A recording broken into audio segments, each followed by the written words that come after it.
Good Morning Business, French Tech.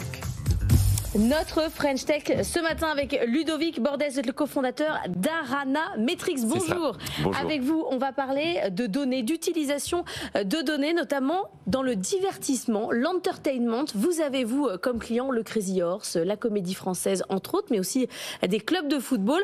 Votre boulot, c'est de faire en sorte qu'on se bouge de son canapé, qu'on sorte de chez soi et qu'on ait envie d'aller voir des événements. Comment vous traitez la donnée, sachant que Anthony Morel nous a rejoint? On a plein de boîtes qui travaillent sur ce type de sujet. Votre plateforme, qu'est-ce qu'elle propose particulièrement? Alors l'idée, c'est de travailler spécifiquement sur le secteur de l'entertainment, de la culture et du sport. En tant que fan, visiteur, spectateur, vous allez laisser des données sur votre parcours au moment de la réservation, au niveau de la billetterie par exemple, au niveau des téléchargements d'applications mobiles, lorsque vous allez visiter une exposition de musée. Et toutes ces données sont éparpillées. Pour l'organisateur d'événements, c'est très difficile d'avoir une vision sur qui est son visiteur, qui est son fan, et lui proposer quelque chose d'adapté. Si vous visitez par exemple le Crazy Horse, vous n'avez pas à avoir une communication très ciblée, personnalisée pour vous, pré-visite, le jour de votre visite du spectacle et le lendemain. Et l'objectif d'Arana Metrics, c'est d'utiliser toutes ces données pour les mettre à disposition de l'organisateur d'événements.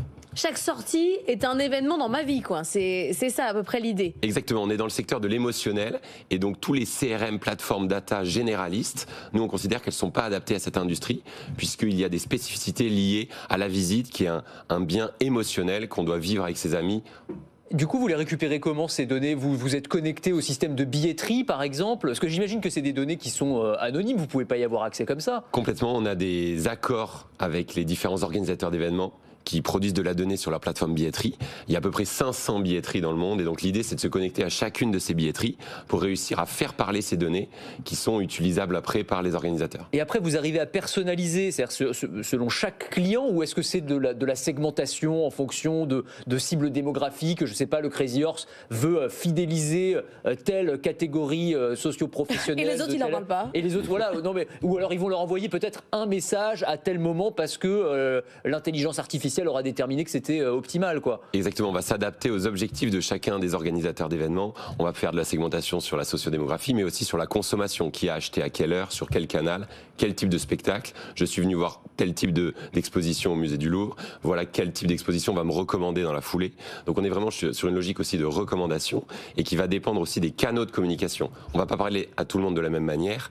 On va parler à certains utilisateurs par email, d'autres par WhatsApp, d'autres par push notification, d'autres par SMS. Donc en fonction de votre souhait de communication préféré, vous allez pouvoir utiliser et recevoir des communications. Et est-ce que ça fonctionne? Vous arrivez à voir le retour sur investissement, à savoir si le client, lui, il est content d'être suivi comme ça, il revient parce qu'il peut avoir envie de changer de crèmerie, quoi. Bien sûr, alors l'objectif déjà c'est de le faire sortir de son canapé. On aime bien dire c'est votre concurrent en fait, le canapé. Exactement, c'est Netflix, c'est l'absence de rencontre émotionnelle entre des gens. Et donc l'idée ça va être effectivement de réussir à faire sortir les gens et de leur faire vivre des émotions ensemble. Certains vont augmenter leur consommation de ces biens culturels et sportifs. On l'a observé sur nombre de nos clients qui augmentent leur revenu de billetterie par exemple, ou leur revenu de merchandising. Il y a un taux de retour, j'imagine. Exactement, il y a un taux de fidélisation qui augmente grâce à cette plateforme, mais aussi une satisfaction parce que les visiteurs, on va leur dire tout simplement: demain, tu as tel spectacle à l'Opéra de Versailles, il faut que tu viennes à telle porte, à tel endroit, tu te gares à tel endroit. Donc on fluidifie son parcours. Donc finalement, votre plus grand ennemi, c'est la petite case qu'on coche quand on réserve une place de concert. Ne me suivez pas. Voilà, c'est ça, c'est j'accepte qu'on m'envoie les réclames et le promotionnel sur cette salle de concert. Ça, si on clique sur cette case-là... Vous êtes cuit là si on coche cette... Alors, rien faire. On n'est pas cuit parce que dans le cadre de l'acte transactionnel que vous avez fait, on a le droit de vous parler relativement à votre visite. Donc si vous réservez un billet pour dans 2 jours, on va vous parler relativement à cette expérience que vous avez prévue. Mais pas pour la semaine prochaine. Mais pas pour la prochaine. Et donc là, on va encourager bien sûr nos clients à collecter davantage de données pour être capables, dans la foulée, enrichir le profil de leurs visiteurs.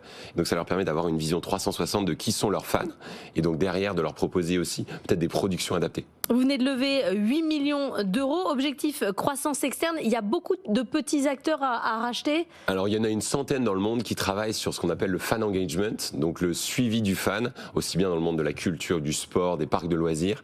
On a cette liste avec des directeurs avec qui on discute depuis maintenant quelques années pour réussir à créer un leader européen par conséquent consolidation de ces acteurs qui sont soit des concurrents. Dans certains pays, on regarde beaucoup la zone allemande, par exemple, le Benelux également, mais aussi des applications complémentaires. On a déjà racheté 2 sociétés en fin d'année dernière. Par exemple, une société SmartApps qui développe des applications de visite. Donc chapeau à toute l'équipe qui a réussi à construire cette application qui rend l'expérience plus émotionnelle. Mais j'imagine que vous devez être contraint quand même par le RGPD, notamment en Europe. C'est-à-dire que le suivi d'un utilisateur en récoltant en fait des données qui sont très éparpillées aujourd'hui, c'est légal jusqu'à quel point en fait? Complètement. Alors, nous, on va fournir ces données à chacun des organisateurs en silo. Je n'ai pas le droit, par exemple, de dire, vous, Anthony, vous êtes venu au Crazy Horse à l'Opéra de Versailles, et donc je vais donner ces informations à chacun des deux. Ça, j'ai pas la possibilité. Par contre, j'ai le droit de donner ces informations à chacun des organisateurs pour améliorer votre rétention et votre expérience de visite. Et vous êtes rentable depuis 2020, ce qui ne gâche pas le plaisir. Merci beaucoup d'être venu ce matin. Ludovic Borde, cofondateur d'Arana Metrics. Rien à voir avec Astérix et Obélix. Rien du tout pour l'instant. Rien à voir.